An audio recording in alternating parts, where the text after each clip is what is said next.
નમસ્તે મિત્રો. સંત કબીરજીની એક સુંદર પંક્તિ છે, દાતા નદી है एक सम सब कोई को देत हाथ कुंभ जिसका जिसा वैसो ही भर लेत. આ પંક્તિમાં સંત કબીરજી કહે છે કે નદી અપાર જળ સંપત્તિ ધરાવે છે. નદી પાસે એટલું બધું જળ છે કે 2, 4, 5, 10, 15, 20, 25 વ્યક્તિ આવીને એમાંથી થોડું ઘણું જળ લઈ લે તો એનાથી એને કોઈ ફરક પડતો નથી. જે કોઈ આવે એને એ જળ આપવા જેટલી સ્થિતિ ધરાવે છે.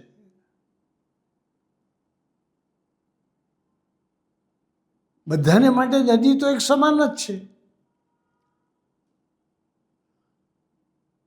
હાથ કુંભ जिसका जिसा वैसो ही भर लेत. કોઈ વ્યક્તિ નદી પાસે આવીને 2 હાથ ભેગા કરીને પોતાની અંજલિમાં જળ લે તો એટલું જ જળ લઈને એ ત્યાંથી જ જશે. કોઈ નાનકડો કુંભ લઈને આવે, ઘડો લઈને આવે તો એટલું જ જળ લઈને જશે. કોઈ મોટી ડોલ લઈને આવે તો પણ, કે પછી કોઈ મોટા મોટા પીપળા લઈને આવે તો પણ નદી તો બધાને જળ આપવા તૈયાર છે. એ કોઈને ના પાડતી નથી. એ કોઈને એમ કહેતી નથી કે મારી પાસે તમને આપવા માટે જળ નથી. જેનો જેવો અધિકાર, જેની જેવી પાત્રતા, જેવું જેનું સાધન. કોઈ ખોબો ભરે તો ખોબા જેટલું જળ લઈને જાય. કોઈ નાનકડો કળશ લઈને આવે તો કળશ કે લોટો લઈને આવ્યું હોય તો એટલું જળ લઈને જાય. જેની જેટલી પાત્રતા, જેનું જેવું પાત્ર. નાનું પાત્ર હોય તો ઓછું લઈને જશે, મોટું પાત્ર હશે તો વધારે લઈને જશે. આ પંક્તિમાં કબીરજી માનવીના અધિકાર અને પાત્રતાની વાત કરે છે. જેમ નદી પાસે આપવા માટે પુષ્કળ જળ રાશિ છે, એવી રીતે પરમાત્મા અને પ્રકૃતિ તમને એટલું બધું આપવા માટે તૈયાર છે. આપણે એને ઝીલતા નથી.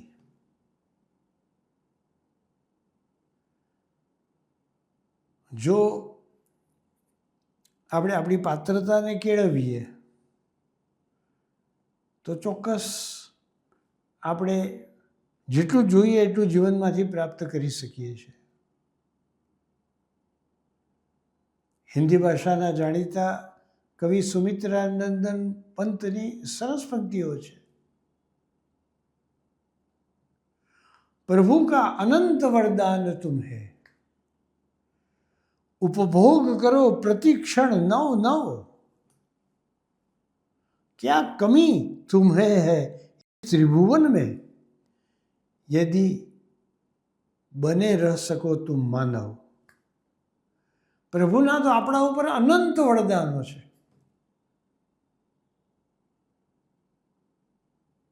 પ્રત્યેક ક્ષણે નવા નવા નવા પ્રકારના ભોગ આપણે ભોગવી શકીએ છીએ, નવા નવા પ્રકારના સુખ આપણે માણી શકીએ છીએ.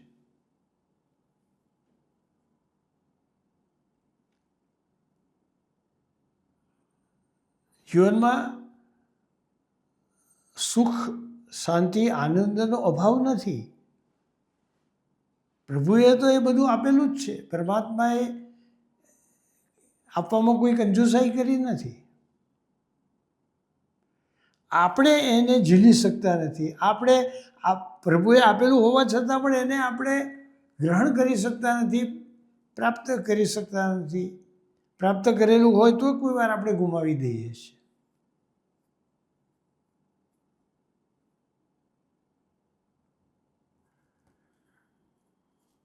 કિનારે ઊભેલો માનવી તરસ્યો હોય, થાકેલો હોય, ખાલી નદીને જોયા જ કરે તો શું થશે? ન તો એનો થાક ઉતરશે કે ન તો એની તરસ છીપશે. એણે નદીનો સંબંધ કરવો પડે, એને નદીમાં ઝંપલાવવું પડે, નદીમાં ઉતરવું પડે, નદીમાં એને સ્નાન કરવું પડે. નદીમાં સ્નાન કરે તો એનો બધો થાક દૂર થઈ જાય, એના શરીરના રોમ રોમમાં પ્રફુલ્લિતતા છવાઈ જાય.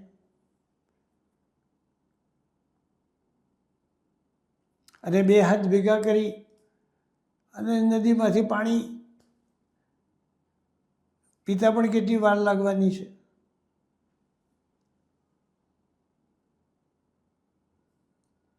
એની તરસ छिपाવવા માટે જેટલું પાણી જોઈએ એના કરતાં કેટલું બધું વધારે પાણી નદી પાસે છે.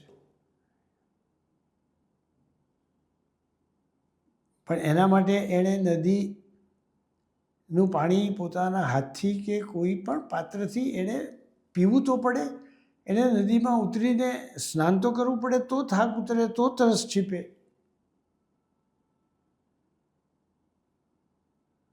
એટલા માટે કહ્યું છે કે પ્રભુના તો આપણા ઉપર અગણિત વરદાનો છે. પ્રભુએ તો જેટલું જરૂરી છે એના કરતાં અનેક અનેક ગણું આપણને આપ્યું છે.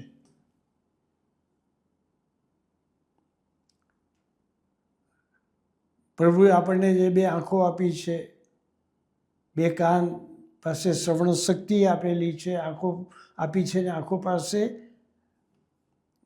પછી જોવાની સ્થિતિ પણ છે, બે હાથ આપ્યા છે, બે પગ આપ્યા છે. આમાંની કોઈ વસ્તુ ના હોત તો આપણું જીવન કેવું હોત? સારું સ્વાસ્થ્ય હોવું એ પણ એક સંપત્તિ છે. તો પ્રભુએ સ્વાસ્થ્યરૂપી સંપત્તિ આપી છે, શરીરરૂપી સંપત્તિ આપી છે. શરીર એક ઉત્તમ સાધન છે. શરીર માધ્યમ ખલું ધર્મ સાધનમ. શરીર તો ધર્મ અદા કરવા માટેનું એક સાધન છે. અને જેમ ધર્મ અદા કરવા માટેનું સાધન છે એમ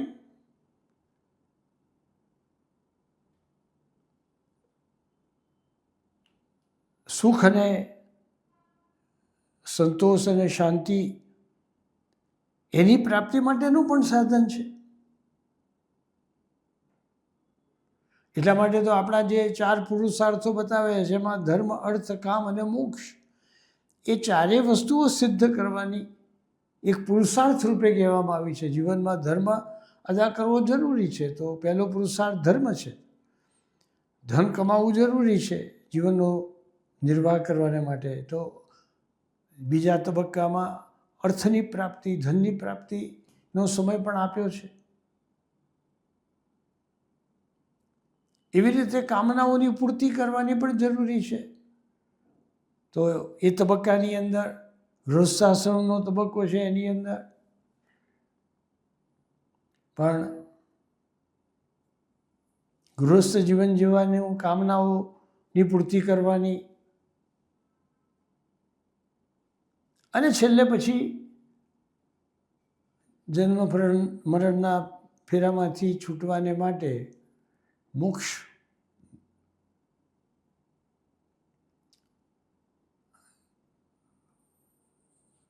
કઈ વસ્તુનો પ્રભુએ આપણને અભાવ રાખ્યો છે? કઈ વસ્તુ નથી? ફક્ત આપણે એનો સમ્યક ઉપયોગ કરીએ, સમુચિત પ્રકારથી આપણે ધર્મની સાથે અર્થ અને કામ પણ ભોગવીએ, યોગ્ય પ્રકારે ભોગવીએ, તો આપણું જીવન સાર્થક બની જાય. એટલે કબીરદાસજી કહે છે કે નદી તો બધાને જળ આપવા માટે વહેતી જ રહે છે, કોણ કેટલું એમાંથી લે છે, એની કેટલી પાત્રતા છે, એના ઉપર બધો આધાર રહે છે. એવી રીતે પ્રભુએ આપણને શરીર આપ્યું છે, આપણને જીવન આપ્યું છે, તો આપણે આપણા શરીરને પણ સ્વસ્થ રાખીએ અને આપણા જીવનને પણ આપણે